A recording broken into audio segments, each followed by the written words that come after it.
Fala galera, mais um podcast aqui do CriaTV e hoje a gente está no Papo de Mesa de novo e essa mesa sempre traz diálogo. Então a gente está aqui hoje para não discutir, mas para dialogar, porque discussão é algo que divide, diálogo é algo que acrescenta. Então vem com a gente, senta nessa mesa para o diálogo que a gente tem. Hoje estou aqui com o pastor Leandro Araújo, meu amigo de fé, meu irmão camarada, já dizia a canção de Roberto Carlos. Desse jeito. E essa frase, essa canção, essa poesia expressa muito bem esse momento nosso aqui de longa data, né? Conheço o Leandro já há mais de, deixa eu fazer os cálculos aqui, 18 anos, né? Lívia tinha 2 aninhos, está com 20 hoje, então 18 anos de caminhada e de jornada. Já desbravamos muitos campos missionários juntos e hoje a gente vai ter esse papo aqui, trazer um pouquinho da nossa história. Tudo bom, meu irmão? Tudo bem. Pessoal, você que está assistindo aí, CriaTV, seja bem-vindo a esse nosso bate-papo aqui, o papo de mesa, um papo reto. Hoje com o meu amigo Gleidson aqui, eu fico muito feliz, irmão. A gente tem aí realmente uma história, né? Eu falo que você está indo para uma segunda geração, né? Tá vindo mais um bebezinho por aí, então a gente tem história. Eu lembro de Ingrid novinha, ela continua ainda novinha, mas bem novinha. Eu vi Miguel pequeno, então te vi ainda sem barba branca, né? Agora já tá com barba branca. O tempo passa rápido, você viu a Lívia pequena. E hoje eu acredito que esse nosso bate-papo aqui vai agregar muitas coisas, muitos valores humanos, na verdade, né? Valores humanos para os nossos amigos e amigas que estão nos assistindo. É isso aí. Então já compartilha esse vídeo aí e já deixa também seu comentário de onde você está assistindo. Se tiver alguma dúvida durante o episódio, você coloca aí no comentário que a gente vai responder. Irmão, queria que você se apresentasse para quem não te conhece. Leandro Araújo, casado com Andressa Borges Trindade da Silva Araújo. Quase entre o Orleans e Bragança nesse nome, né? Do sobrenome tão grande que é. Andressa Araújo, sou pai da Andressa Araújo, casado, esse ano nós fazemos 21 anos de casado. Pai da Lívia Araújo, minha princesa, que está já com seus 20 anos. Não parece não parece ter essa idade toda não. Não façam contas para descobrirem a minha idade. Mas a gente é essa família. Eu falo sempre, nós temos 2 cachorrinhas, a Anne e a Zoe, e uma calopsita que grita sem parar, chamada Paulo. Essa é a nossa casa, essa é a nossa família. Legal, legal. Hoje é interessante que eu olho assim para o núcleo de família de vocês, e vocês têm um viés muito evangelístico, né? E a gente quer falar um pouquinho sobre isso, né? Dos 5 ministérios que estão sobre a igreja, e um desses é o evangelismo. E às vezes as pessoas acham que o evangelismo é um culto de ar livre, é um tema, uma campanha de missões específica. Isso faz parte, isso está, mas isso só por si não é evangelismo. O evangelismo é nosso propósito dentro da nossa vivência, da nossa vida. E vocês estão numa trincheira, que é a área de saúde, que eu acho que é uma das áreas que mais tem uma demanda de ter o caráter de Cristo ali para evangelizar, para consolar. Tanto você quanto sua esposa estão na área da saúde. Como que você se vê hoje atuando na área da saúde, além do profissional? Você fez esse planejamento de um dia ter pensado assim, vou fazer tal curso da área de saúde porque lá vai ser um campo para minha vida, ou foi natural a vida te conduzindo para lá e você hoje junta isso? Na verdade, assim, para Deus não existe casualidade, mas assim, a gente não prepara nada. Eu confesso para você que, como você fala, nossa veia missional e evangelística, eu lembro que começou bem cedo porque eu vi a minha avó preparando as bolsas de quilos, né, que as igrejas têm o costume de fazer a tal campanha do quilo, né, aonde, infelizmente, as pessoas não tinham a mentalidade de servir além do que você poderia servir. Elas eram totalmente literal, e até hoje é literal. Se você fala assim, campanha do quilo, a pessoa vai lá e só leva 1 quilo. né? E aí eu vi algumas pessoas levando 1 quilo, e na maioria das vezes era fubá e fubá e sal, coisa que ela não consumia na casa dela, fubá e sal. Eu olhava assim e falei, não, cara, isso não é evangelho. Isso não é evangelho. Não dá pra comer sozinho, né? Não dá só fubá e sal. Você come um mês todo fubá e sal? Não dá. Aí eu comecei a olhar, mas como eu era bem novo, então, tipo assim, aquele negócio, você não sabe de nada, menino? Fica quieto, menino, você não sabe de nada. Eu olhando aquilo, até o tempo que nós começamos a ter os despertar das nossas próprias consciências, né? Em relação a isso, de ver o próximo, de acudir o próximo,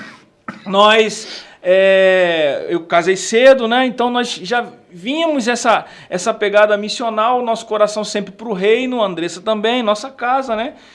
E se tratando em relação a essa questão, eu sei que vai ter muita história para a gente contar aqui, essa questão da área da saúde não foi por conta de missão não, cara, foi por conta do dinheiro mesmo. Hoje eu sou técnico em radiologia, né? Sou formado em bacharel em teologia, radiologia, né? Tudo linkado ali, e estou em formação na psicanálise. Mas a radiologia simplesmente foi para sair do comércio, trabalhando de vendedor no comércio, e ter um tempo a mais com a família, um tempo a mais para o reino, e uma questão financeira um pouquinho melhor, né? E não nessa ordem, não necessariamente nesta ordem. Tanto que, assim, contando para você como eu entrei na área da saúde, foi muito tempo atrás, a Andressa falando para eu estudar radiologia e tal, passou o tempo, e calhou de eu fazer o curso, fiz o curso, e na pandemia foi ali que Deus começou a movimentar. Primeira coisa que fechou na pandemia foi o shopping. E eu justamente trabalhava num shopping. Cara, eu falo que Deus ele moveu a pandemia ao meu favor. Sabemos que teve perdas, pessoas perderam famílias, né, familiares e tal. Teve perdas, mas também estamos vivos. Temos que ser gratos por isso. E na pandemia, o shopping fechou. Eu falei assim, caramba, eu trabalhava numa loja de departamento pequeno, vendia Bíblia. Então, Bíblia você não vende todo dia. O crente hoje mal lê no celular, quanto mais comprando. E aí vendia Bíblia, vendia livro, fechou. Falei, caramba, e agora? Eu e o dono da loja ajoelhamos na loja. Quem conhece aí, quem nos acompanha, sabe que era aqui no Cachê Shop, não fazendo propaganda, mas nós trabalhávamos lá. Dobramos o joelho, cara, e oramos. E a minha oração foi assim, Senhor, se eu tinha alguma dúvida que o Senhor tem um controle na minha vida, agora eu entrego totalmente. Eu não sei o que fazer. E 15 dias depois eu já estava empregado na área da radiologia.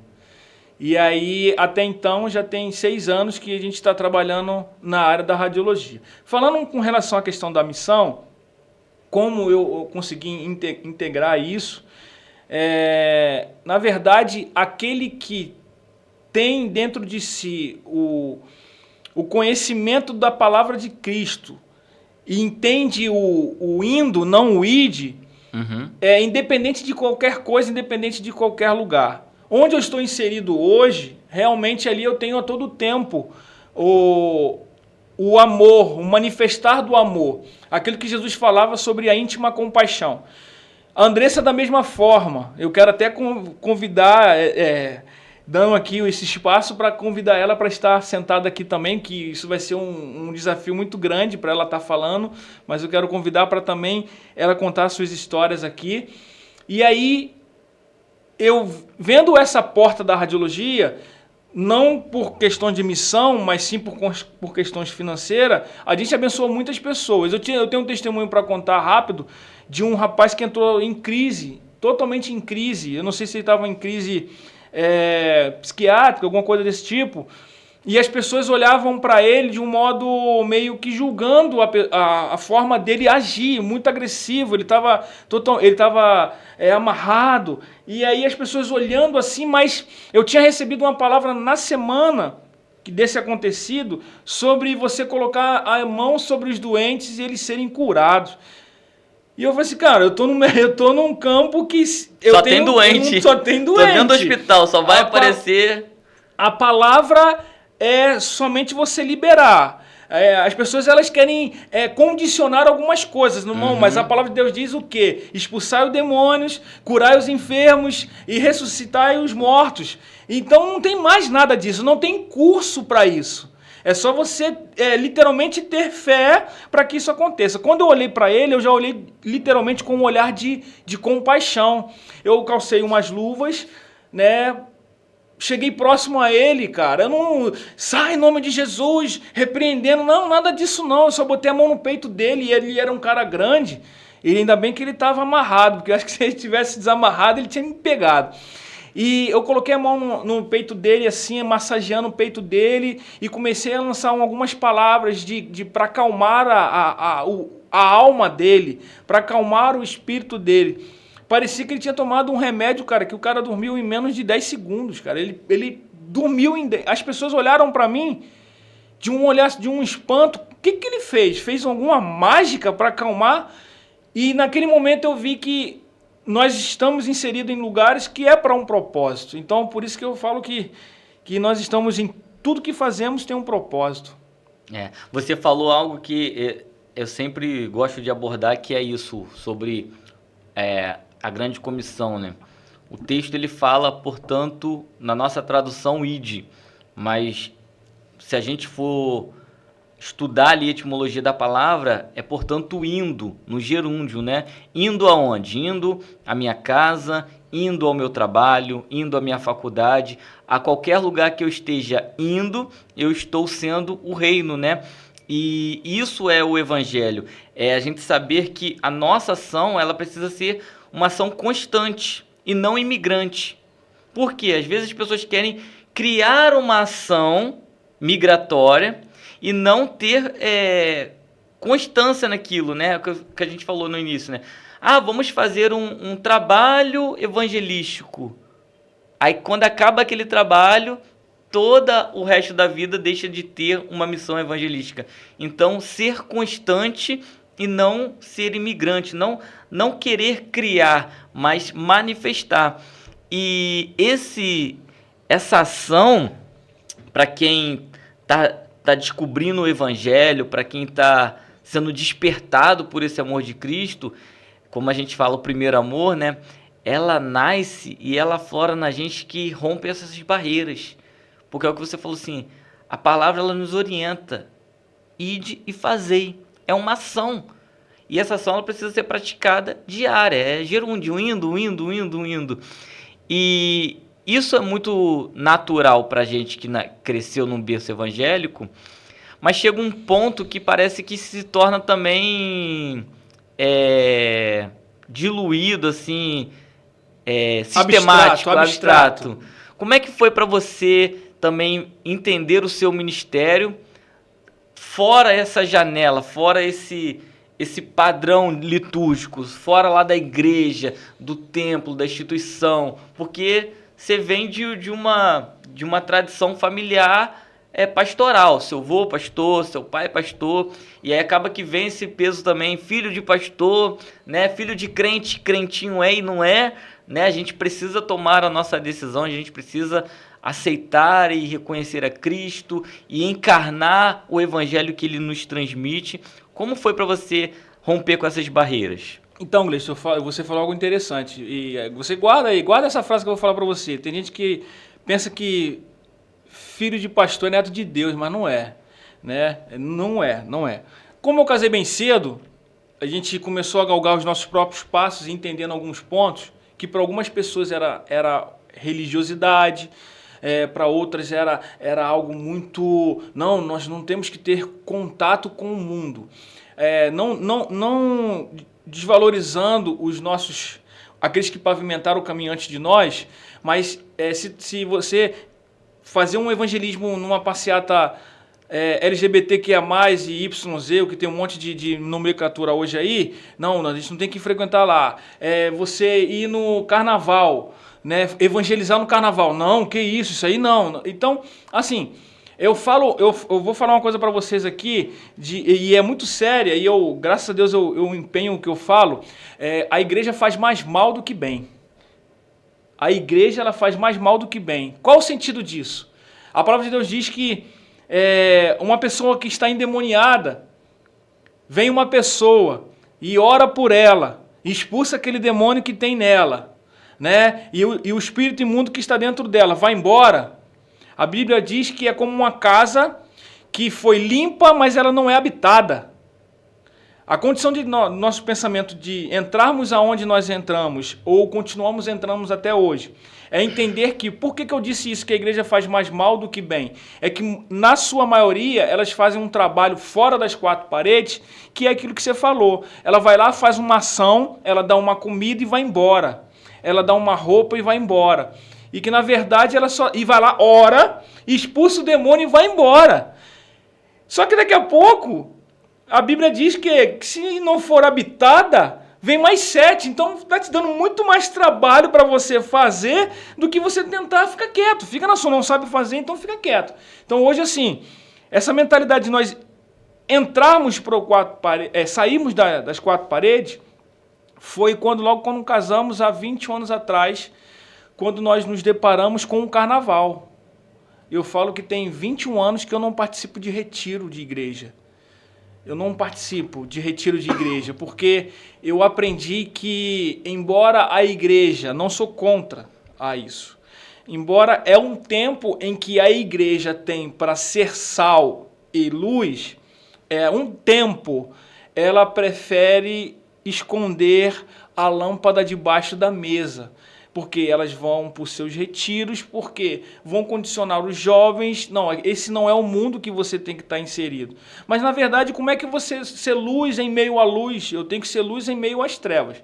Então, tem 21 anos que eu não participo de retiro, foi aí que despertou para missões urbanas, para carnaval, para dia de finados, para qualquer outro calendário que a gente sempre inventa. A gente fez muito isso junto, né? Comunidade terapêutica, né? Que é o famoso centro de recuperação. Então, ter essa mentalidade de fora de quatro paredes é entender que eu digo que nós vamos à igreja somente para nos reabastecermos, para vivermos o evangelho da segunda, da terça, da quarta, da quinta, da sexta e assim vai. O domingo é muito pouco, né? É muito pra pouco. você... Eu falo que se você acha que é igreja no domingo, não é igreja no domingo. Você manifesta a tua igreja na segunda-feira, né? O que você aprende no domingo, você tem que colocar em prática no dia a dia. Como você bem disse, é no trabalho, é o indo, né? Indo por todo mundo. E a gente vê o texto falando, né? Mas vocês são geração eleita, sacerdócio real. Somos todos sacerdotes, isso, né? E além de ser sacerdote, nós pertencemos a uma nação santa, povo exclusivo de Deus, para anunciar as grandezas daquele que te chamou das trevas para a maravilhosa luz. Isso é uma coisa integral. Sim. Integral e total. Eu acho que a integral já dá por si só, mas a gente sela como totalidade, é ser total. Não tem como pela metade. Eu vou evangelizar. Por exemplo, quando a gente é da época do evangelismo, domingo, 3 horas da tarde. Cara... Ar livre. Famoso ar livre. Alcançou muita gente? Sim. Alcançou, amém. Era uma estratégia daquele tempo de lá. Daquele tempo lá atrás. Imagina, domingo, 3 horas da tarde, todo mundo depois do almoço, querendo tirar um sono, crente gritando na praça. Quem é que vai ouvir? Só quem está dentro de casa.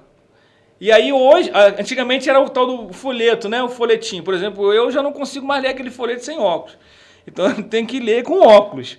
Hoje a pessoa está rápido na rua e ela... É que nem aquela galera do ouro, né? Da ótica, vai aqui, aquele papelzinho batendo, né? As pessoas prestam atenção porque ele está batendo no papel.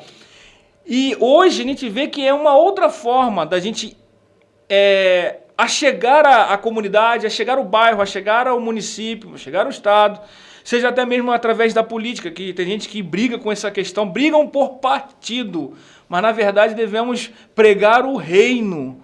Essa que é a diferença. Então, assim, hoje a gente precisa entender tudo que está acontecendo em volta de nós, inclusive dentro da igreja. Isso. E aí, Leandro, além do ministério ali, da vida, do cotidiano, existe também o sacerdócio para para a instituição. Nós servimos a igreja espiritual, mas essa igreja espiritual ela é física, ela tem uma reunião, ela tem um encontro. Como que você iniciou na igreja? Qual foi o primeiro ministério? Qual foi a primeira ação que você teve na igreja? Eu sei, você é músico. Eu falo que baterista não é músico, mas músico. Aí eu vou Rapaz, quebrar esse mito aí. Tu sabe que baterista não vai pro céu, né? Eu vou quebrar esse mito, né? Baterista não vai pro céu. Você que é baterista aí, ó, manda pro teu amigo. Baterista não vai pro céu. Guitarrista não vai pro céu. Tecladista não vai pro céu. Eu só quero saber o porquê. Porque só vai pro céu os salvos e os eleitos. Ah, é? Então não é o seu título. Não, isso é verdade. Isso aí é uma verdade, porque tem gente que carrega isso, né? Assim, eu amo música demais, né? Então eu falo que eu sou músico porque, desculpa, eu leio partitura de bateria. Então por isso que eu me encaixo na questão de músico, né? Se você aí fala que é baterista e não sabe ler uma partitura, então você tem que estudar. Mas a gente começou bem cedo, né? Como vindo de uma família tradicional, Assembleia de Deus, a gente tem aquela demanda, né? Família pastoral, aí se falta baterista, você tem que dar um jeito de aprender bateria. Se não tem violão, dá o teu jeito. Aí tem uma orquestra, você tem que aprender um instrumento para tocar na orquestra. E a Assembleia é a maior formadora de música. Irmão, que saudade, cara. Primeiro que você tem que tirar tudo de ouvido. Não, é tudo de ouvido. Um irmão começa em dó e termina em fá. Meu irmão, é tocar e acompanhar. Não sei quem acompanha quem. Se é a irmã que vai ter que ser acompanhada ou o músico. Então eu comecei bem cedo, né? Eu comecei com 12 anos a estudar música. Muita gente não sabe, mas meu primeiro instrumento foi saxofone. Saxofone foi o meu primeiro instrumento. Aí depois de um tempo eu fui para trombone de vara, Assembleia de Deus, né? Hino da harpa, orquestra. E aí com os meus 15 anos, eu acredito que foi com meus 15 anos, eu fui para a bateria. E por conta de uma necessidade. Tu saiu de um instrumento de sopro para outro. E engraçado que, quem sabe, aí você vai ver agora que eu sei. Saxofone é clave de sol e trombone é clave de fá. Eu tive que estudar saxofone primeiro, depois eu inventei moda de ir pro trombone, é outra clave, é outro posicionamento das notas. Então, eu falei, não quero saber mais disso não. Por uma necessidade de baterista na igreja, porque a galera só gosta de tocar no domingo, e aí no culto das irmãs não tinha músico. No culto de libertação de oração não tinha músico. Mas eu ia nesses cultos, cara. E aí eu falei assim, cara, tinha um irmão, eu lembro até hoje dele, ele tocava guitarra, mas ele mesmo fazia o baixo da guitarra e ele tocava o acorde da guitarra. Então ele fazia o baixo e a guitarra ao mesmo tempo. Eu falei, então só tá faltando a bateria. Sentei na bateria e comecei hi-hat e caixa. E as irmãs, misericórdia, as irmãs felizes, porque é difícil ter músico na igreja. No culto, né, de irmãs, de oração. Daqui a pouco eu falei assim, acho que eu vou conseguir botar o pé. E consegui bumbo devagarzinho ali, até eu começar a estudar com o professor mesmo, de bateria, leitura rítmica, solfejo, essas coisas, fui pegando. Até que eu cheguei no exército, me profissionalizei dentro do exército, tocando na banda do exército. E sempre envolvido com música, na área da adoração. Nós passamos um período numa igreja aqui no Rio de Janeiro, na qual ela era muito focada na música e na adoração. Nós passamos um tempo, fizemos uma escola ministerial. É por isso que eu sou um cara muito chato com música, você sabe disso, sabe? E a gente não encontra mais isso hoje, é muito raro. É excelência, porque é para o Senhor. E assim, hoje eu tô bem devagar, mas a gente já caminhou, já ministramos. Então a gente ministra muito para músicos, né? Algumas igrejas estão com dificuldade aí com os músicos. Eu falo que eu tenho um privilégio de ser pastor e músico. Que hoje a maioria são pastores, não desmerecendo a classe pastoral. Mas também muitos deles não conseguem entender aquela realidade ali, aquela dor. Discernir o coração de um músico. Uhum. Discernir o coração de um músico, isso é muito sério, isso aí dá até corte. Isso é muito sério. Eles não conseguem. Eles acham que comprando um cubo, o melhor cubo do mundo para o músico, o músico vai estar satisfeito. Vai colocar uma Pearl lá, meu irmão, de 10 mil, o baterista vai ficar satisfeito. Vai dar um Fodera, irmãos, é uma marca de contrabaixo, tá? De 20 mil, 30 mil na mão de um baixista, ele vai estar satisfeito. Não, Não, às vezes você precisa somente ter o coração de um músico. Ter o coração dele, porque ele vai poder tocar num papelão e ele vai estar adorando ao Senhor. E muitas das vezes eles usam esse subterfúgio para ter um músico dentro da igreja, cara. E às vezes você forma um músico, você forma uma estrutura musical, mas você não forma um adorador, Isso um aí. servo. Um ministro. Eu falo sempre que quem é do altar, ele não é um músico, ele é um ministro. Porque Davi, quando estava ministrando na vida de Saul, o espírito que o atormentava, ele saía. Aquilo ali era interessante. Se você pegar o texto bíblico, ele vai falar de todas as características de Davi. Ele era um jovem, de boa aparência, sabia falar, tocava muito bem. Mas no final do texto ele diz que o Senhor era com ele. Com ele. Há muita diferença. Tem importante. muita gente que tá tocando aí bem Que é pra bonito, caramba. que é Tá jovem. tocando muito. Mas o Senhor não está com ele. Tem estética, tem posicionamento, Técnica, tem técnica. tudo, mas o Senhor não é com ele. Cara, isso é muito forte. E assim, onde eu vou ministrar, eu sempre falo isso. Você pode ter todas as outras características, mas que você não venha perder essa essência que o Senhor está comigo. Você sobe num altar para ministrar, primeiro que você só dá aquilo que você tem. Se você não tem, você não está dando nada. 0 vezes 0 é 0. Então, eu falo para vocês músicos aí que estão nos assistindo, fica ligado no mistério aí, vá. Estuda, se dedica, mas busque a presença do Senhor. É isso. E aí, nessa jornada aí de músico, e o músico normalmente ele está ali no altar, está mais próximo da palavra, está mais próximo da ministração. Bom, na nossa época era assim, né? Chegava mais cedo para orar, chegava mais cedo para arrumar os equipamentos, tinha o ensaio, tinha o período de discipulado. Então você tem uma aproximação ali muito mais ativa do que até mesmo o texto bíblico apresentava, né? Sobre os levitas. Os levitas tinham essa função no tabernáculo, cuidar de toda a preparação, Primeiro, de todo o ambiente que iniciava o processo até chegar sim, à presença de Deus. Então, até chegar à presença de Deus, precisa ter um preparo, precisa ter uma entrega, precisa ter uma purificação que era diária também. sim. Então, essa vivência, o que você conseguiu construir junto com a música para o seu ministério? Você falando aí, veio uma palavra na minha cabeça, zelo. Que, infelizmente, isso tem se perdido. Nós viemos de um tempo de ondas e ondas que aconteceram no Brasil, né? Ondas e ondas. Eu falo aqui que nós tocamos de David Quila, Antônio Cirilo, Ludmila Ferber, Ademar de Campos, Azaf Borba, essa galera toda aí. A gente também pegou Ricardo Robortella, Judson de Oliveira. Então, se você não sabe, vai lá, chapa um pouquinho. Casa de Davi, Casa de Davi, vai lá um pouquinho, aqueles meninos Filhos do Homem. Filhos do Homem, isso aí, Filhos do Homem. E vai lá, pesquisa aí no YouTube e chapa um pouquinho na presença de Deus ouvindo essa galera. E a gente veio dessa onda, aí caímos nas igrejas das comunidades. Eu era criança, pré-adolescente, eu ouvia falar da vigília de Bento Ribeiro, desse movimento que existia.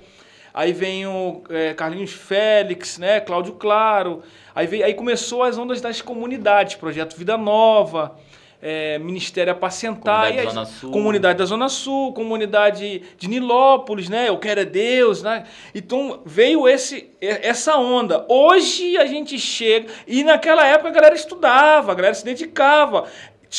Diante do Trono, né? A galera do Diante do Trono. Então, gente, você tocando um arranjo do Diante do Trono, você era brabo. Era difícil tocar hoje as não. primeiras lá, né? Hoje você toca nota 3 músicas. Caraca. Hoje você troca 3 notas, na verdade. Tu tocava assim, ó, descendo e subindo no braço do violão. Hoje é 3 notas, cara. E os caras botam sample em cima de sample, 3 notas. Hoje não tem mais onda. Hoje é marezinha. Eu falo que é mantra. Hoje é mantra.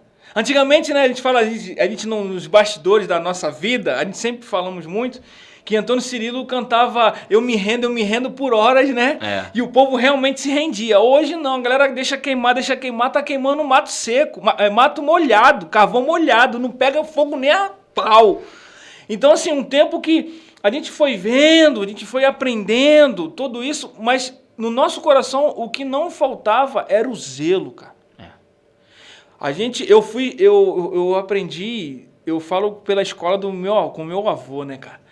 Eu abria a igreja, ligava o som, dava o microfone para ele e tocava. Quando acabava, desmontava o instrumento, guardava os microfones, desligava o som, fechava a igreja. E tinha uma Kombi que meu avô, se tem avô pastor também, você sabe o que é isso, ele passava nos lugares onde tinham os idosos, assim, os mais debilitados. Eu ficava com muita raiva, porque eu era o único novo que andava com o velho, cara. Eu abria a porta da Kombi, mas não é essa porta moderna que abre correndo, não. Era aquelas duas portas, cara. E ajudava os velhinhos a subirem e descerem, cara. E isso muito me emociona, cara, porque eu falo que foi o que forjou muita coisa em mim, cara. Comprometimento, lealdade. Eu vi o meu avô sepultando um presbítero dele, meu avô com seus 79 anos, 80 anos, sepultando um presbítero dele com 97 anos, cara. E o Espírito Santo de Deus falou comigo no sepultamento, cara, eu vendo meu avô chorando e olhando pro caixão daquele presbítero, o Espírito Santo falou no meu coração, ali a lealdade. Cara, isso me emociona até hoje. É o zelo pelas coisas do Senhor, é você... A galera hoje não limpa mais a bateria, cara, que toca. A galera não enrola mais o cabo que tem na igreja, não sai pisando, não tem um zelo pelas coisas que ali você sabe que foram um dinheiro investido, dízimos e ofertas, doação, isso, aquilo, outro. Se resume, essa pergunta que você me fez, se resume somente isso, cara, a zelo. Zelo não só pela presença, mas também zelo por você estar num lugar. Existem pessoas que estão esperando algo de você. É o zelo, cara, é o zelo. Cara, a gente tem aquela máxima, né? Do que é o poder do evangelho. O fogo, ele não queima o fogo. Quando nós vemos aqueles 3 homens entrando na fornalha, e aí eles olham e falam, pô, mas tem um quarto lá. É o fogo que estava protegendo do fogo. Eles não entraram na fornalha para serem exaltados. Não. Eles entraram na fornalha entregando a sua máxima da certeza que eles tinham, que Deus era suficiente. Aleluia. E bastava.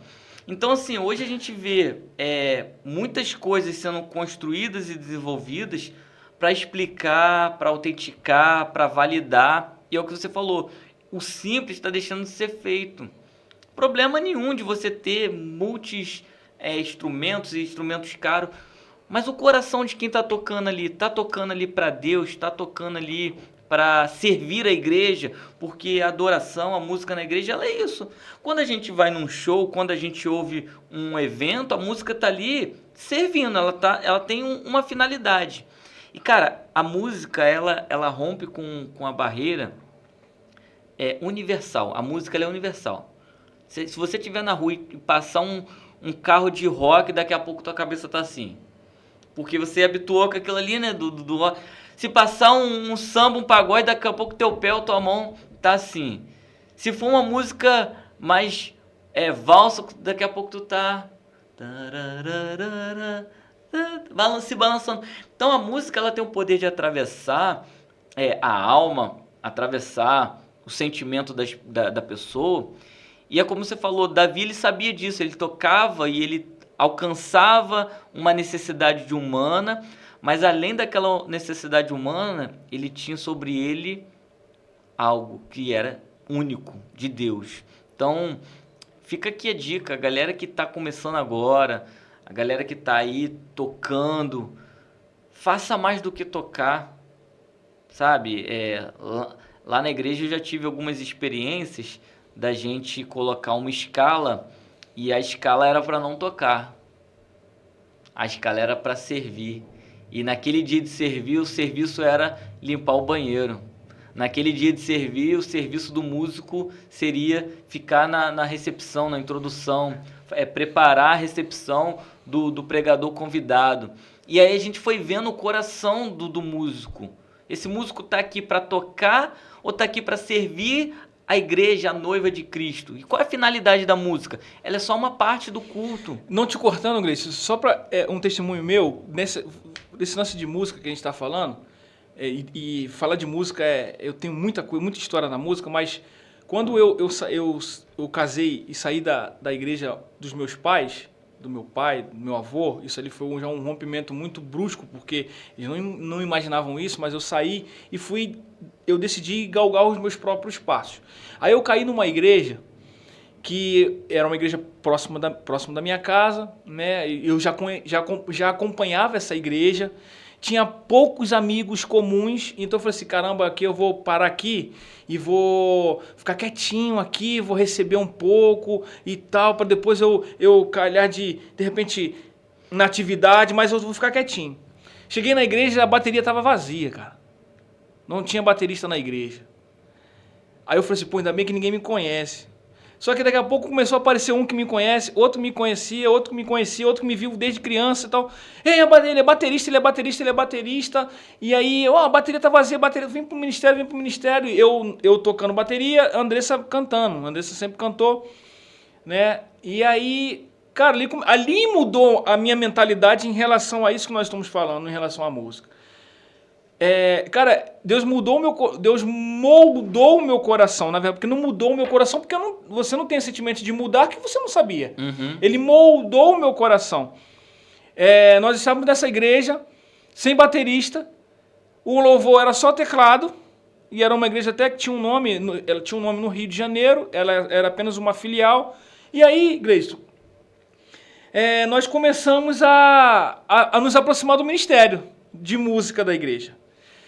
Quando nós começamos a nos aproximarmos, olha que interessante, eu ensaiava e não tocava. Cara, que coisa de doido.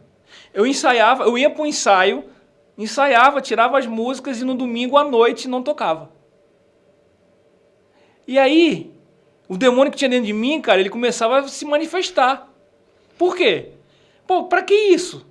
Pô, a bateria tá vazia. Não tem necessidade disso. Cara, e literalmente dentro de mim. E tem um monte de demônio, um monte de músico por aí, cara. Que se tu tira o instrumento dele, ele sai da igreja. É verdade. É isso que você tá falando aí. Faz outra coisa, cara. Serve em outra coisa. Porque o instrumento, e se eu sofro um acidente e perco os braços? Eu vou parar de qualquer forma de tocar a bateria.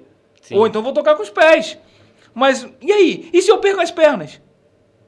Fico sem braço, sem perna. Eu tô me condicionando a só isso, né? E o meu louvor? O que sai de dentro de mim é o que é de mais perfeito. E aí, esse processo durou 1 ano. Um ano? 1 ano. Ensaiando. Meu eterno líder que se estiver assistindo, eu vou enviar para você assistir, o Diel. Sou grato a Deus pela vida desse cara até hoje. Até hoje eu mando mensagem para ele, eu falo assim, cara, eu sou grato pela sua vida. Eu sou grato pela sua vida, eu te amo, cara. Ele não me deixou no banco durante 1 ano. Ele me forjou durante 1 ano. Mas quantas das vezes eu lavei banheiro na igreja, adorando o Senhor, minhas baquetas foram aquelas vassourinhas que lavava privada, pô. Eu ensaiava e não tocava, ensaiava e não tocava. Os 3 primeiros meses, o diabo dentro de mim. Depois eu fui liberto. Eu entendi o que era, o sentido de estar ali. Por isso que eu levo a sério a relação entre ministro, você está ministrando. Uhum. Passou 1 ano, Gleice. Ele chegou para mim e falou o seguinte, você vai ministrar hoje, cara. Eu tremia que nem vara verde. As minhas pernas tremiam. Eu me tremia.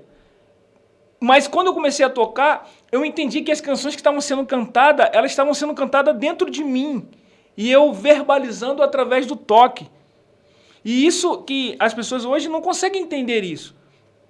E falar de música, eu sempre quis ser um músico profissional, um cara famoso, cara. Eu queria ser um cara famoso. Ver minha cara estampada num monte de lugar e fazer um monte de workshop e tal. Eu sempre quis, eu queria muito isso. Ser um baita de um músico hoje. Só que o Espírito Santo de Deus não fez isso comigo, cara. Ele me condicionou para uma outra missão, aquilo que é a nossa vida. Eu falo a nossa vida missional.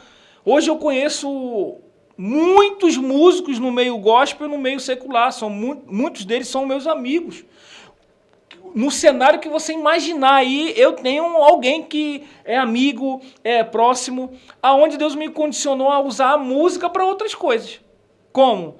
Musicoterapia para dependente químico dentro de comunidade terapêutica, tocando música, carrom, percussão, em linha de trem onde tinha Cracolândia, várias Cracolândias do Rio de Janeiro, a gente entrou tocando, e o Espírito Santo falando comigo assim, eu não te chamei para você ser famoso, eu te chamei para você tocar vidas. Cara! E aí a gente desenvolveu um dos workshops no Rio de Janeiro, um dos maiores workshops que teve, que é o primeiro, na verdade, foi o Grateful for Jesus, junto com alguns amigos. Depois disso, eu comecei a trabalhar música para o social.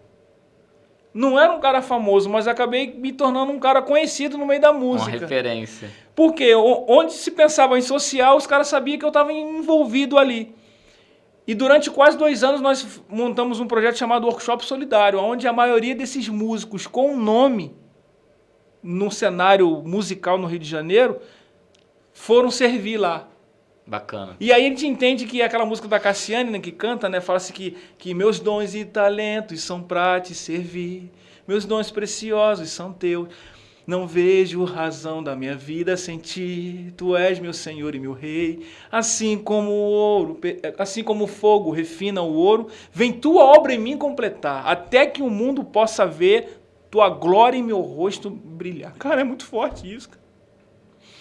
Isso é muito forte, cara. Você entender que você está vivendo, cara, um evangelho, cara, de que o que você está fazendo hoje? Você pode ser um pedreiro e eu exaltar o Senhor ali, cara. Você pode estar num caixa de um mercado, você está numa farmácia e na música. Por isso que eu sou chato com música, muito chato, cara. Porque você não está tocando somente um instrumento, você está tocando em pessoas. Pessoas. Senão eu vou ficar falando pra caramba aí. Rapaz, tu falou isso, me veio uma parábola que as pessoas às vezes não têm dimensão do que ela representa. A parábola das virgens prudentes e das virgens tolas. O texto diz que 5 virgens prudentes guardaram o azeite e aí quando o noivo veio, as lamparinas ainda estavam acesas, enquanto as tolas se apagou. Elas tinham, mas não era o suficiente. Exatamente. Elas tinham para aquele momento ali que elas podiam apresentar, mas depois de um certo tempo iria acabar. Já as prudentes, elas não só tinham para o momento, mas elas tinham uma reserva. Elas estavam ali entendendo que o propósito é contínuo e precisa ser mais do que ali, aquele momento. E se for para depois? E se for... A vinda do noivo é um de repente. E essa parábola, ela aponta para o Salmos 45, que fala sobre o casamento, né, do noivo. E no casamento judaico, 5 mulheres virgens cuidam do vestido da noiva. Aquelas virgens prudentes, elas não estavam apenas se guardando, mas elas estavam se guardando para guardar o que cabia a elas fazer. Porque o noivo, Jesus não vem no casa com as 5. O texto não fala que ele casou com as 5. Mas com quem ele vem casar? Ou seja, aquilo que nós devemos preservar, a nossa pureza, a nossa essência, não é para nos beneficiar, não é para nos vangloriar, é para cuidar de algo maior do que está até mesmo em nós. Então, nossos dons, nossos talentos. E aí a Bíblia vai apontar também, em Efésios 4:11, para os 5 ministérios. A gente está falando muito aqui do evangelismo, né? E eu queria falar um pouquinho sobre essa missão integral, porque são coisas que se complementam. Nós podemos atuar nessas esferas, mas necessariamente nós não vamos estar em todas. Sim. Né? É claro que uma coisa parece que está até ligada à outra, né? O pastor, ele passa muito por todos esses ofícios, né? O pastor, uma hora ele é evangelista, uma hora ele é o mestre ensinando, uma hora ele é o apóstolo que é enviado a desbravar um campo, e assim vai. Como que você vê para o tempo de hoje a igreja exercendo o ministério dela na totalidade? Como que você se debruça sobre essa perspectiva da missão integral, do ministério de Cristo, além da estrutura física da instituição? Como que a igreja ela precisa atuar hoje? Gleison, eu falo que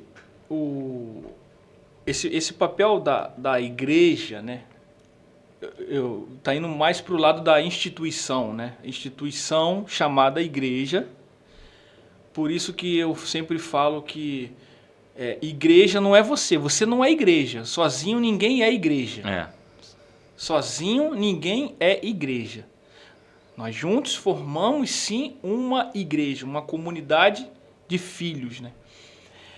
Essa necessidade da igreja ir para fora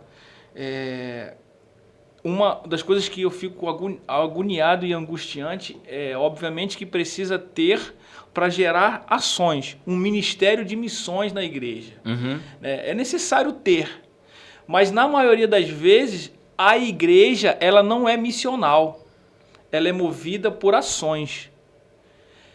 E isso gera um grande problema, porque frustra aqueles que já estão ali se gastando, e muitos que não estão nem aí para o que está acontecendo.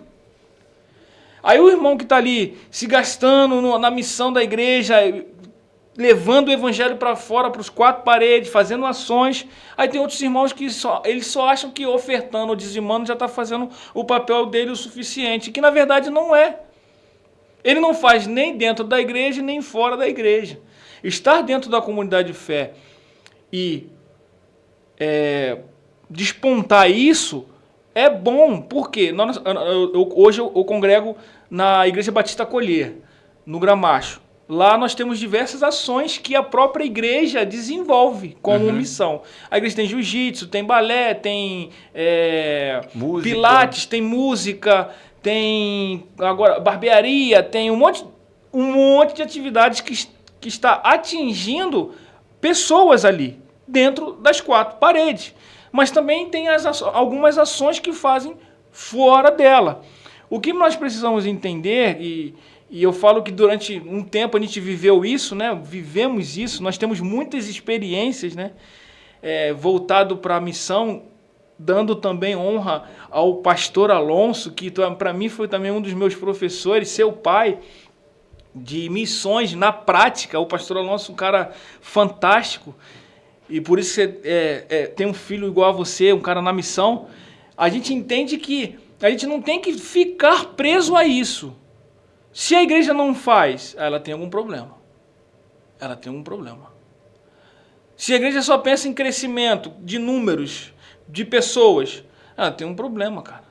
Porque a gente entende que a gente sempre ouviu falar, né, um crescimento desordenado, entre aspas, de células desordenadas, isso gera morte, gera câncer.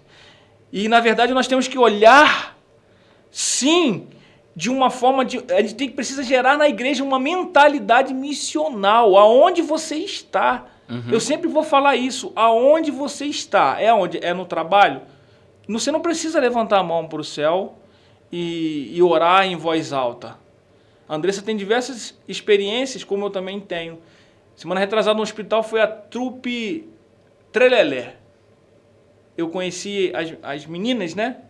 As irmãs que trabalham nessa trupe, e eu me interessei. Eu falei assim, eu sou capelão, eu quero me vestir de palhaço também, como é que eu faço? Aí ela, não, você quer também? Eu falei assim, quero. Quando abrir uma turma, a gente vai te convidar para estar. Aí eu falei, agora eu já tenho uma intencionalidade dentro de hospital. É usar a ferramenta em favor. As pessoas falam, eu tenho as minhas tatuagens, e eu falo que eu já entrei em lugares que, de repente, sem tatuagem eu não entraria. Ah, mas você precisa beber para... Não é isso, não seja ignorante. Não seja ignorante. Você sabe o que a gente está querendo dizer aqui. Mas existem lugares que quando eu fiz a tatuagem, que para minha família foi, um escândalo. Eu levantava a mão dentro de um estúdio e orava pela mão do cara, maluco. Do tatuador. Orava, Senhor, eu estou consagrando tudo aqui, Pai, pelo teu nome, em nome de Jesus. Que a Bíblia diz o quê? Quer comais, quer bebais. Aí o ignorante fala assim, não é tatuagem, é o que come e o que bebe. Não, calma aí, gente. Vamos entender um pouco mais, abre a mente. E eu orava. Então, onde eu estava? Hoje ele me encontra na rua, ele fala, e aí, irmão, como é que você está? Tudo bem? Ele ouviu. Eu falo que o papel da igreja é prolongar a vida até que encontre salvação. Esse é o papel da igreja. Prolongar a vida até que se encontre a salvação. De repente existem pessoas que não vão encontrar salvação na tua igreja. Vai encontrar salvação em outra. Ou de repente não vai encontrar salvação dentro da nossa caixa que a gente acha que vai encontrar. Esse é o meu papel. Hoje eu preciso entender quem eu prolonguei a vida de quem hoje para que ela possa encontrar a salvação. Se alguém passa na nossa vida, é natural que essa pessoa tem que sair diferente da forma que chegou. Porque não tem como a gente pregar, anunciar, vivenciar algo que é bom e transmitir algo que é ruim. É um exemplo que eu falo que é igual a diferença entre o crente e o político. Que diferença tem entre o crente e o político? Diga aí, qual é? O político, de 4 em 4 anos ele bate na tua porta com uma mentira, mas ele passa como uma verdade. E todo mundo acredita. Sim. E o crente? Carrega uma verdade e muitos dele passam como uma mentira. E que na verdade, essa verdade ela tem que ser verdade para as pessoas. Você falou aí, por onde a gente passa, tocar pessoas. A palavra de Deus diz que fluirão de vocês rios de águas vivas. Pô, cara, será que tem gente que tá jorrando o quê? Será que tem gente que está jogando rios de água viva? Será que está matando a sede de uma outra pessoa? Será que está encontrando uma outra pessoa nessa... Você entende? Então a gente tem crente que é assim, cara, igual a político. Carrega uma mentira e passa como uma verdade. E o crente passa tem dentro de si uma verdade, mas passa como uma mentira. E a gente tem que pensar mesmo nessa situação, como é que a gente tem se portado diante disso. Por isso que a política está do jeito que está. Tem gente que já está desacreditada da sociedade. Eu vi um vídeo de uma mulher esses dias, ela estava na porta de uma loteria, eu achei engraçado, cara. Aí o rapaz, entrevistando ela, falou assim, senhora, se a senhora ganhasse hoje 9 milhões de reais, o que a senhora faria? Ela virou assim e falou assim, eu compraria tudo de bomba. Eu ia estourar tudo, eu ia estourar tudo. Eu ia mandar bomba para os Estados Unidos, eu ia mandar bomba para o Brasil, eu ia explodir tudo. Aí o rapaz ficou sem graça, ele falou assim, nossa, que não, meu filho, eu ia explodir tudo, porque as pessoas já não estão mais nem aí para nada. Olha o pensamento dela. Por quê? As pessoas estão totalmente desacreditadas. Mas também elas estão desacreditadas nesse evangelho que está sendo pregado hoje. Porque o evangelho de Jesus Cristo é como a palavra de Deus diz que é a coluna da verdade. E o que você tem uma frase que diz assim, o que você faz na sua vida ecoa na eternidade, né? É o famoso, aquilo que você planta é o que você vai colher, né? Eu costumo dizer lá na igreja que às vezes as pessoas se convertem e aí chegam pra gente, pastor, quando eu estava fora da igreja era isso, era aquilo, só foi eu entrar pra igreja, piorou. Não piorou. É que agora você enxerga a verdade. É verdade. E agora você enxerga os problemas que te rodeavam, que te atormentavam e antes não te incomodava. Então, você está colhendo também frutos de uma plantação de uma vida inteira. Passou a vida toda plantando algo e aí você precisa estancar esse processo de colheita e produzir um novo plantio para pequeno, médio e longo prazo colher novos resultados. As pessoas são muito imediatistas, né? E você falou sobre política. As pessoas... Tá chegando aí época eleitoral, aí vamos começar esses discursos. Que política é tudo safado. Que política é tudo não sei o quê. Lá perto de casa, um candidato lá, na verdade um rapaz que ele veio candidato, não se elegeu, mas ele é muito ativo no bairro. E ele sempre consegue algumas coisas para beneficiar o bairro, limpeza e tal. E aí estava sempre coletando lixo lá num ponto. E aí ele foi estratégico, ele colocou uma câmera lá no local, que é uma esquina onde as pessoas estavam jogando entulho, sofá, guarda-roupa. E aí toda hora ele arrumava o caminhão, a drag, ia lá e tirava. Aí, o político é o safado. Mas o indivíduo ser humano Sim. é sem vergonha. Sim. Porque ele não liga para a prefeitura, não pede uma caçamba. E aí é por isso, porque ele não se integra ao que é a política, o que é seu direito, o que é sua responsabilidade. E aí gera um efeito dominó, porque quem está sujando a cidade? Quem está prejudicando a saúde? Porque, mas por que prejudica a saúde? Sim. Aí chega lá no atendimento, tá o posto sobrecarregado por conta do lixo que ele jogou na semana passada. Por quê? Porque isso vai criar proliferação de pragas, esse lixo vai criar mais contaminação no seu ambiente, vai produzir doença que vai levar ele para o posto de saúde e vai sobrecarregar. É um efeito dominó. Então, assim, o ser humano, as pessoas precisam se autorresponsabilizar. O que você faz ecoa na sua eternidade. E às vezes está vivendo uma vida desgraçada, sem a graça de Deus, Sim. né? E está desgraçada justamente porque não tem ordem na vida, não tem estruturação. E eu vejo que a igreja ela tem muito esse viés, como você falou, né? Os trabalhos sociais, educativos, formativos, tá ali aula de esporte, jiu-jitsu, capoeira, musicalização, fisioterapia, corte de cabelo. Você está introduzindo na sociedade muitas coisas que vão não só inseri-las numa atividade, mas capacitá-la para um amanhã, né? A responsabilidade social não é fazer pelo imediatismo, é fazer com uma estrutura coesa. Com propósito. Com propósito. Né? Com propósito. Atingir a ponta final. Qual é meu objetivo com isso? O que isso vai causar a longo prazo, entende? E isso é um papel que a gente precisa colocar na mentalidade das pessoas. E como que você lida hoje com essa pastoral? Porque a gente fala de gabinete e as pessoas também se prendem o gabinete só lá, o escritório onde a igreja está. O gabinete muitas vezes é itinerante, a nossa Sim. rua.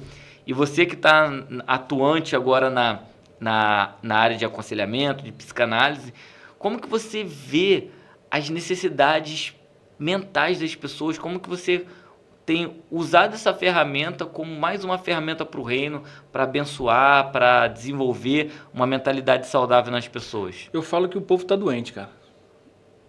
Realmente a humanidade ela está doente. Psiquicamente, a humanidade ela está doente. São pessoas que...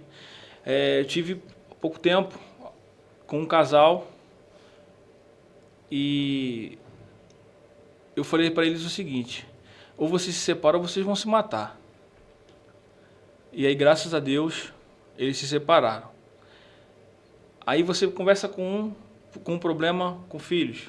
Aí você conversa com outro, problema no casamento. Você conversa com outro, um dos problemas que tem afetado muito é a questão financeira. A gente tem visto isso no nosso Brasil. Eu falo que nasceu hoje já está devendo. Nasceu hoje, ou está devendo, ou tá recebendo dívida de alguém. É fato. Porque é difícil você ouvir alguém hoje que está recebendo herança. É muito difícil, cara. Está recebendo dívida. E isso tem dado muito mal nas pessoas. Hoje as pessoas elas estão totalmente, depois da pandemia, né, com aquela questão de você estar recluso, elas continuam ainda com essa mentalidade. E nas nossas igrejas, as pessoas elas não estão nem aí, elas vão para o culto, acabou o culto, vão embora.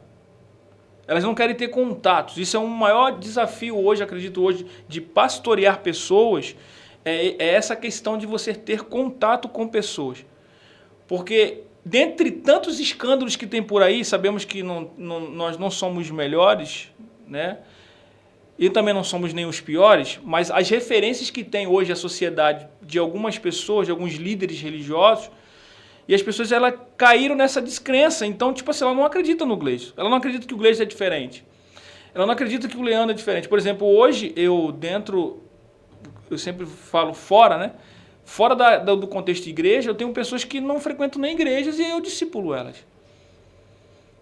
Eu tenho um amigo que tem 3 anos que caminha comigo, eu peguei ele ruim, que empenado, literalmente empenado. Hoje, graças a Deus, ele contando o testemunho dele é algo maravilhoso, não por conta de mim, mas por uma ferramenta que deixou ser usada na vida de uma outra pessoa. Em 3 anos, Deus mudou a vida dele totalmente. E está mudando e está transformando.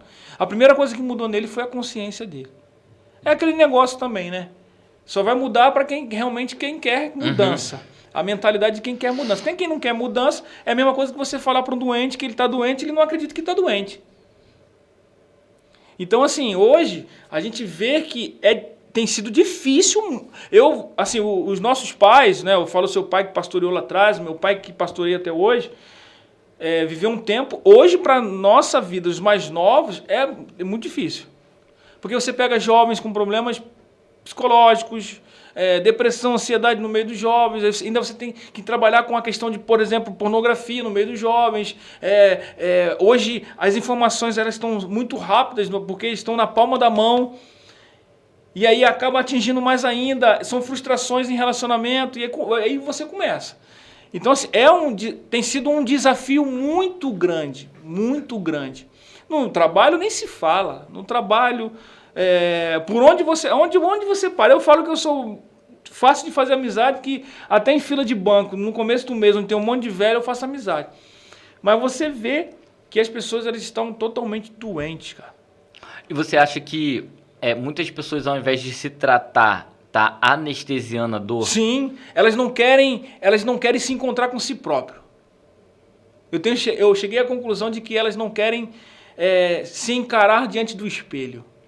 E o evangelho é isso, né? Sim. Ele é provocar a transformação, mesmo que haja uma dor. Sim. Porque não é uma comodidade, não é um benefício de isenção a passar qualquer que seja a necessidade. Jesus me diz, no mundo tereis aflição, mas tende bom ânimo. Então, as dores, os percalços da vida, eles precisam ser enfrentados. E eu vejo que isso que é o papel da igreja apresentar a Cristo como seu Salvador, mas um Cristo que vivenciou essa dor humana, que chorou, que sentiu fome, mas soube lidar com todas essas necessidades.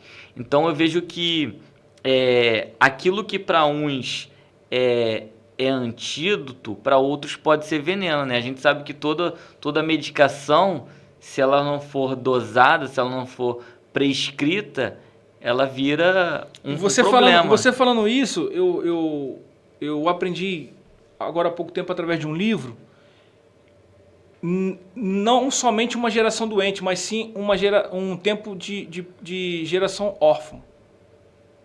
Pô, mas o que tem a ver com o que você está falando com o que eu estou falando? Você vai entender. O evangelho, você falou, o evangelho é esse. O evangelho é confronto. Ele vai te confrontar diante daquilo que você está passando. Mas pessoas, elas preferem sentar na cadeira da orfandade. E aí daí a falta de paternidade. A falta de paternidade que a gente fala não é uma questão de pai biológico, porque tem muitas pessoas que têm pais próximos. Mas tem muita gente que são órfãos de pais presentes também. Uhum. E isso vai desengatar muitas questões emocionais. E isso acaba chegando nas nossas igrejas. E assim vai alcançando os nossos jovens. E aí você vai vendo que vai tomando uma dimensão. Onde hoje existem pessoas pessoas novas que vivem entorpecidas de remédio. Mas ela preferiu sentar na cadeira da orfandade do que sentar na cadeira do filho. O maior exemplo disso, filho pródigo. Ali são 2 filhos. Um filho decidiu pegar e meter o pé. Me dá a herança, eu vou embora. Aí ele fez o que fez, gastou o dinheiro dele, mas quando ele decidiu comer o que os porcos estavam comendo, ele caiu em si. Ali ele se encontrou com ele mesmo, cara. Uhum. Olha que coisa interessante. Ele se encontrou com ele mesmo. E ele pensou assim, calma aí. Lá na casa do meu pai, os empregados dele estão comendo melhor do que eu. Calma aí, nem se eu voltar como servo, olha a mentalidade de órfão, nem se eu voltar como servo, eu vou voltar como servo, porque lá eles comem melhor. Mas o pai nunca vai estar esperando um filho para ser servo, cara. A própria palavra de Deus diz que fala que não vos chamei servos, mas sim filhos, porque o servo não sabe o que faz o pai, mas o filho sabe. Sim. E aí ele despertou na consciência dele. Eu falo que diante do espelho ele se viu, ele falou assim, não, calma aí, eu vou voltar. Voltou. Como é que estava o pai? Esperando. Aí, o engraçado é que esse texto é maravilhoso. Antes dele vem a dracma perdida, antes dele vem a ovelha perdida. Aí, engraçado que a dracma perdida, a mulher teve que arrumar a casa e achar a dracma. A ovelha, o pastor, teve que ir atrás. E o filho? O pai foi atrás? Não. Não. O filho voltou. Tem gente que está achando que o pai tem que ir atrás. Não, cara, o filho tem que voltar. E o filho que ficou? A síndrome de órfão também. Você entende? Um decidiu ir embora e o outro ficou. E quando veio o irmão, ele falou assim, mãe, eu tô mas contigo. ainda estava distante. Você entende? Coração distante. Sim, um órfão de um pai presente. Calma aí. Ele passou, fez o que fez, agora tá voltando, tem anel, tem festa, e tu nunca me deu nem um negocinho, nem um pedacinho de picanha? Aí ele falou assim, não, calma, você não entendeu, filho. Tudo aqui já era teu, cara. É o que a gente vê hoje, tem gente que fica sentado na cadeira da orfandade, prefere ficar sentado na cadeira da orfandade do que sentar na cadeira de filho, cara. E é isso que tem feito toda a diferença pra gente, como pastor, tentar ajudar alguém. Sim. Porque se você não mudar a mentalidade, eu falo sempre que é como uma viagem. Quem já andou de avião, sabe que se você levar uma bagagem extra, você vai pagar, né? Você vai pagar um valor a mais por conta de uma bagagem extra. Uhum. Tem gente que tá vivendo pagando bagagem extra aí, cara. E aí, pô, tô cansado. Então se liberta das bagagens extras. Mas não é tão fácil. Ué, mas é que o Cristo levou sobre si todas as nossas dores. Todo o escrito de dívida está sobre ele. Mas você não está na minha pele. Você não conhece também a minha vida? Você não conhece a minha vida, você não sabe o meu sofrimento. E é isso, pô. É isso. Liberdade não é poder fazer tudo, né? Sim. Liberdade é a escolha do que você não quer fazer. Isso é o maior poder de liberdade. É para isso que o Evangelho nos libertou. Não é para nós fazermos tudo, mas para ter a escolha de fazer aquilo que cabe a mim fazer e não o que os outros querem que eu faça. Irmão, que bate-papo maneiro que a gente teve aqui. Vai ter que marcar o segundo aí pra gente falar muito. Tem história das nossas famílias. Eu conheço o Gleice solteiro, eu conheci Gleice casado, eu conheci Gleice pai de Miguel, agora mais o pai de uma princesa. E aí, a gente tá vendo, você viu a minha filha crescer, a gente avançando, tem muita história, cara. E a jornada continua. A gente no centro de recuperação, você no violão, eu na bateria. Ih, tem muita história, muita história. Rapaz. Muita história mesmo. Já tivemos brigas, já tivemos discussões. Pra quem acha que a amizade é só flor, né? Ah, meu Deus do céu. Não, eu assumo isso, né? A gente fala, hoje a gente tá... Mas é verdade, passou um tempo, a gente entende que o Provérbios fala que um amigo, ele é como um ferro afiando o outro, isso. Cara. E a gente está aí hoje firme, né? Nossas famílias de pé, firme. E a gente entende que nós temos uma amizade hoje que as amizades elas são totalmente descartáveis, né? É o tal da lealdade, né? Que não tem mais. Então a gente tem muita história mesmo. Se for parar para contar, muita furada junto. Furada.com, né? Aí já é o outro terceiro. Esse aí é o terceiro episódio, tem que chamar os outros amigos que tocavam com a gente. Também isso, meu Deus do céu. Quando falava assim, pô, vou pregar ali, vamos comigo. Era sempre isso assim, alguém sempre tinha uma agenda para pregar. Aí montava uma gig. Não, eu vou levar o baixista, eu levo... A conclusão, a gente virou uma banda só pra sair pra fazer ministração. Eu lembro uma vez... E era só furada. Era um carro pra 7, com instrumento. E eu com filha, hein? Com filha, meu Deus do céu, cara. Eu lembro uma vez que a gente tava com seu pai lá no Ceasa, cara. A gente com escama de peixe até na orelha. Que a gente foi pegar lá para fazer doação, a gente em cima de uma caçamba pegando, e a gente com maior alegria, cara, para servir o outro. Então isso são apenas algumas histórias dessa nossa longa caminhada aí. Rapaz, não fala de peixe não, que eu tenho até um bocado de raiva disso, que meu irmão fiquei fedendo a peixe... Acho que uns 2 meses. Lembra da nossa viagem para São Paulo, a primeira Expo Music que nós fomos? Eu falei, Gleice, vamos embora para São Paulo, Na volta só a galera tinha roqueiro, vomitando. Só tinha roqueiro bêbado. Os caras chapando vinho na ida, na volta, vomitando tudo. Mas Vambora, Gleice, vambora. Decidimos em cima da hora, não foi? A gente fomos pra São Paulo, na feira de música lá, a gente sempre nessa pegada de música. A sua amizade é uma bênção pra minha vida. O luau, que a gente fazia o luau, todo ano tinha o luau da banda, né? A gente levava 2 ônibus, a galera gostava, a gente ia cedo, montava equipamento, saía de lá no outro dia, tarde, virava a madrugada toda no luau, galera ia embora às 6 horas da manhã de ônibus, a gente ficava lá para desmontar os instrumentos, equipamentos. E outra, eu gosto muito do simples. Quantas das vezes na minha casa, na sua Carrão, casa... violão, e a gente queimando na sala de casa de cada um. O Rodrigo, né, já teve aqui, a gente queimando ali nossas famílias, vendo os filhos crescerem e a gente adorando na sala de casa. Quantas vezes a gente tem um trato, né, que todo dia, 1º de janeiro, nossas famílias se reúnem e a gente tá lá, faz um churrasco e a gente adora o Senhor e a gente sente a presença dele ali de uma forma maravilhosa. Então a gente entende que adorar não é somente o estar dentro de uma igreja, é onde nós estamos. E é muito bom preservar isso, né? Porque a galera fala assim, pô, os caras são amigos há 18 anos e tal. Já teve tempo da gente andar junto todo dia. Sim. Já teve tempo da gente se ver de mês em mês, de tempos em tempos, mas a gente... tem isso. Nem fala, no começo era assim. Você ia pra minha casa no começo, era todo dia. Eu fazia uma sopa de ervilha, isso aí. Bíblia, lembra? Você ia praticamente quase todo dia lá pra minha casa. Pegava lá a trilogia sistemática, quem é quem na Bíblia, e começava a debater. É verdade, cara. Olha, e quanto tempo tem isso? Os comentários bíblicos lá, parecia até uma biblioteca. E hoje vendo você pastor de uma igreja...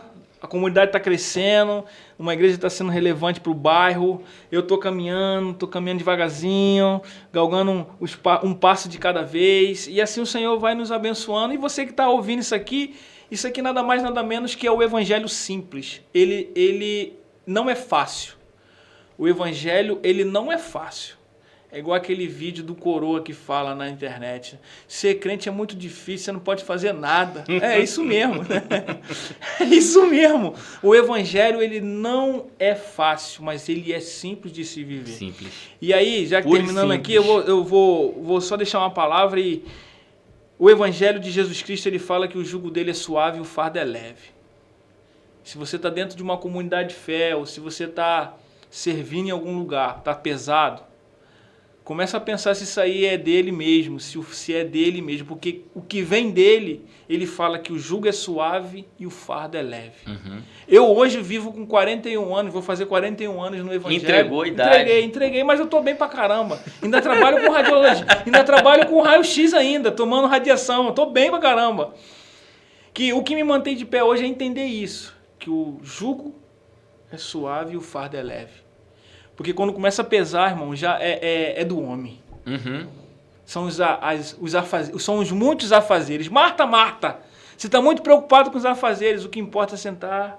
Ele não desmereceu os afazeres, mas há momentos que nós precisamos estar sentados e escolher a melhor parte. Aí é muito fácil cantar, né? Como Maria e Pai, e você está com o espírito de Marta. Amém, meu amigo. Obrigado. É isso. Deixo para vocês aqui então também o que você faz da sua vida ecoa para a eternidade. Então decida o caminho de justiça, o caminho da vida eterna e você vai alcançar esse objetivo. Obrigado por estar com a gente nessa mesa. Até o próximo Criativi, até o próximo podcast. Um abraço.